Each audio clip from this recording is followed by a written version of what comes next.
Hi, this is Scott Garibay, and today I would like to talk about Dungeons and Dragons, and specifically the Granite Fang player character owner infrastructure that I am proposing to use to establish for the first time in 50 years an ownership structure for Dungeons and Dragons player characters that the Dungeons and Dragons community can implement, right? Because I really think that this question should have been answered in 5 decades, right?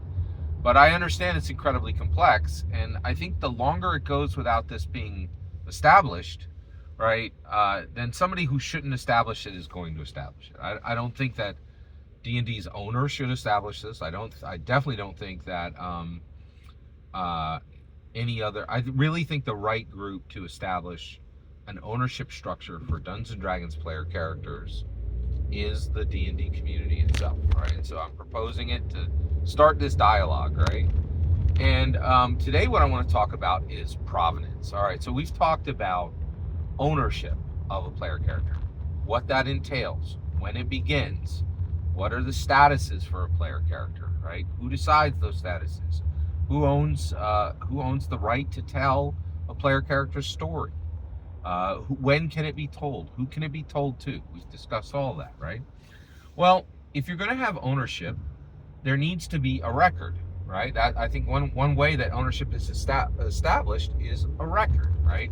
So let's talk about provenance. So we now, since we are stepping up to the plate as the D&D community, and we are establishing a structure to own player characters, we need to specify how this occurs, right?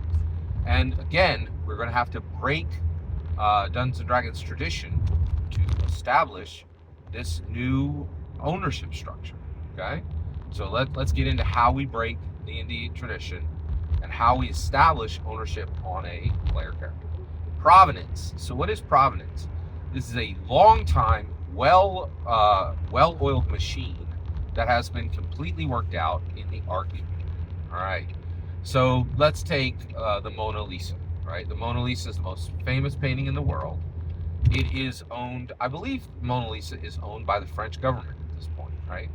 And it has provenance. So if you take that painting and you take it off the wall and you put it onto a table, the French government can produce provenance. They can bring out a bunch of documents that are in a folder, and they can say, here's how we know we own this. You know, going from Leonardo da Vinci, who painted it, all the way up to the Prime Minister of France owning it right now, right? In lieu of the people, right? And they will be able to show you provenance. They have the receipts, right? So how do we do that with our player characters?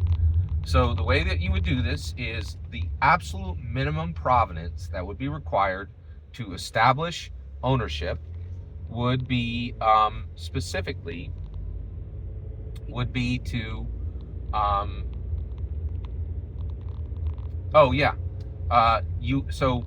you get ownership, and a player character goes into active status once a Dragon Master, also known as a Dungeons and Dragons player, once they start session 1, once the Dungeon Master says the first word of the first session that player character is in, the ownership for the player, the Dragon Master, is established, right? At the end of that session, the Dungeon Master then provides provenance, right?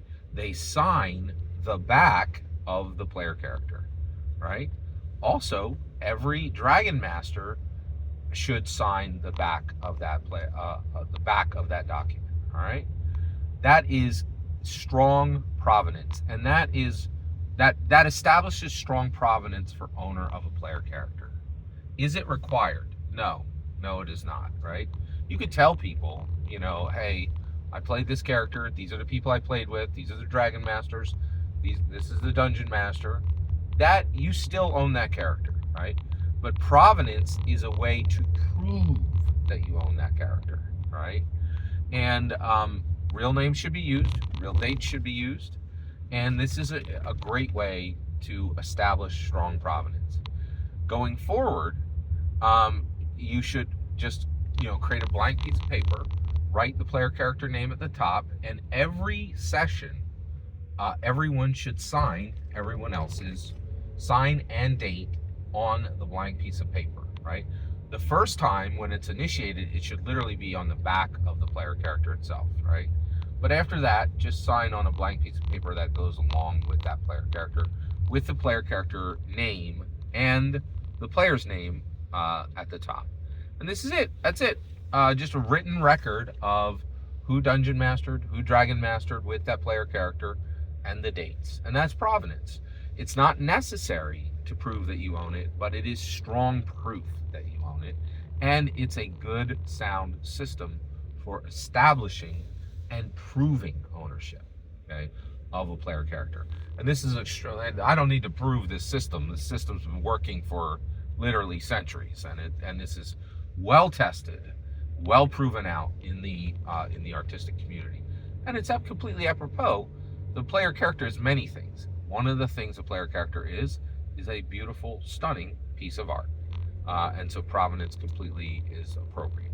Every single word you just heard is my humble opinion. Nothing more, nothing less. What's important is when I get to hear your humble opinion, when you get in the comments and send your traffic. Please consider liking and subscribing, and have a fetch millennium.